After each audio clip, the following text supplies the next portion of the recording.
A lot of times when we're solving recurrence relations, we can get tied up in a lot of the algebra. It turns out there is sometimes a way to actually solve a recurrence relation by using what's called polynomial fitting. So a polynomial we've seen before, a linear function is a form of a polynomial, quadratics, cubics, quartics, all those guys are forms of polynomials. A more formal definition is we say that a kth degree polynomial is any function of the form f of x equals a sub k times x to the k plus a sub k minus 1, x to the k minus 1, all the way down to this constant. So we'll point out here that a0 through ak, those are just coefficients.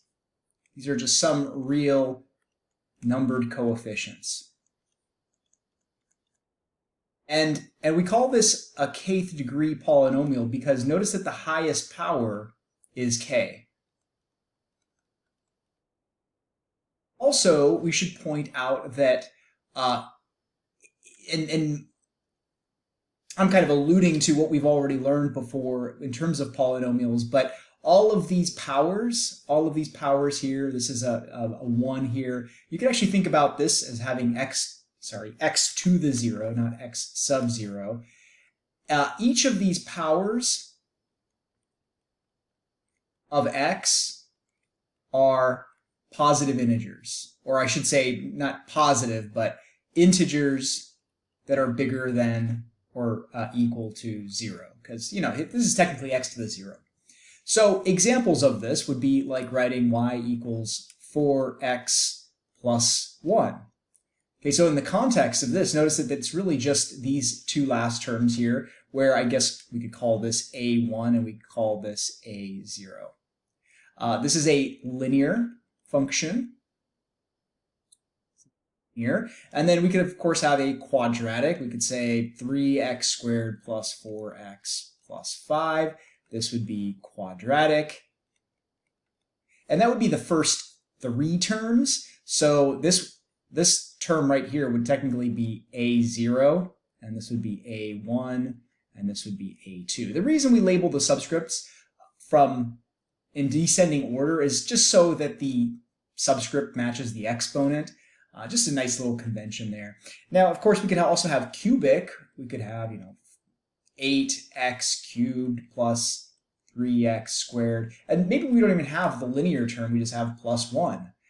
In that case, you could actually fill in 0x here to the first power so that you would have a0, a1, a2, and a3. Okay, so the notation isn't that important. The idea here is just that this is a general way of writing a kth degree polynomial. Now, the cool thing about polynomials is that they have constant kth differences. Look at a couple examples, but we write a polynomial that is a kth degree polynomial. We call it a delta k constant. This is the same symbol that we talked about rate of change back in the day.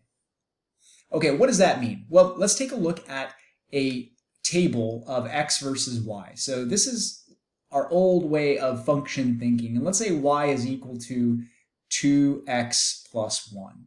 And we look at some values of x. Now, it doesn't really even matter what these are, just as long as they're evenly spaced. If this jumps from 1 to 7, but then from 7 to 8, then the x values aren't equally spaced. The important part is that our y values are separated by the same increment in x, but we're not going to get too deep into that. So this would be 3, and then we'd have 5, we have 7, 9, and 11. Now, we would say that a linear function, okay, a linear function is a first degree polynomial. So we would say that this is delta 1 constant. And all that means is that if you take a look at the differences between your y values, the y values in this case grow by a constant value. So notice that the very first difference that you take of the y's, the difference is already constant. So these are constant first differences.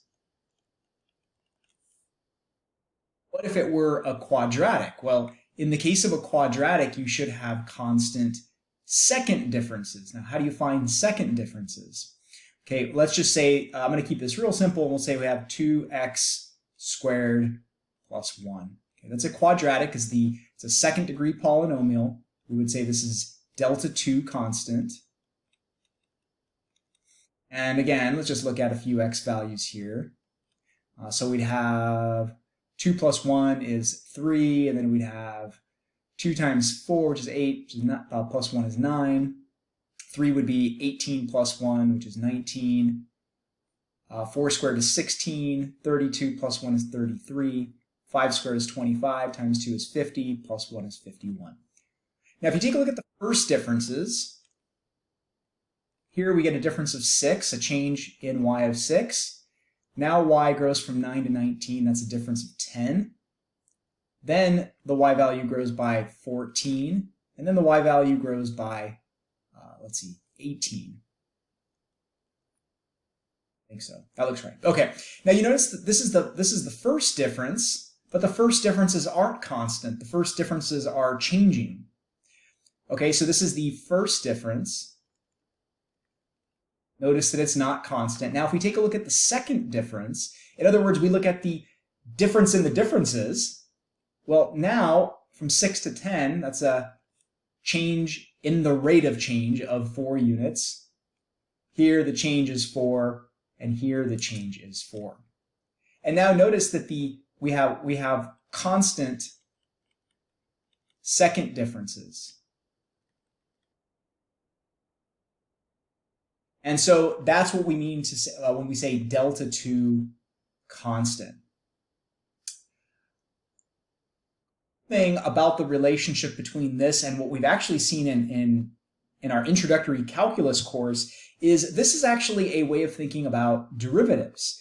If you take a look at the derivative of a function, if you take a look at the derivative of this guy here, dy dx, okay, by the power rule, the derivative of 2x would be 2. The derivative or the rate of change of a constant is 0 because it's not changing. And so notice that dy dx, the derivative, is in fact the constant difference.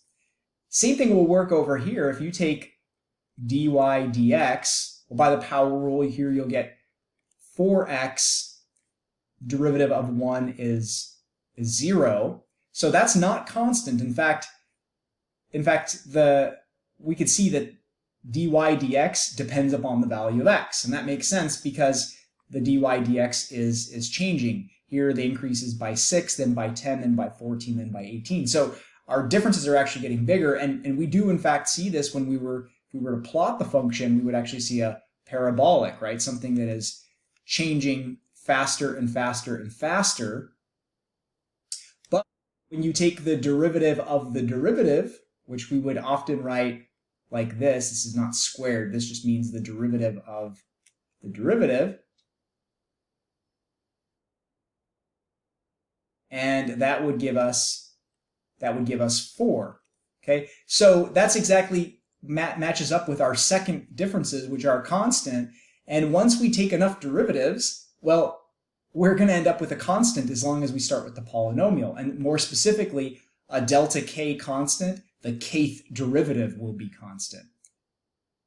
So in our next video, we'll actually take a look at how we can use this to model data. Well, if we have a sequence, then we find the closed form for that sequence as the closed formula will be a degree k polynomial if and only if the sequence is delta k constant. So all we need to do, if I hand you a sequence of values, which here just a little flash forward towards our example, if I would take a look at this sequence and I can figure out the differences, and I can figure out that the kth differences are constant, well, then I can fit a polynomial to this data, and that's pretty easy to do with technology. So we'll take a look at that in the next video.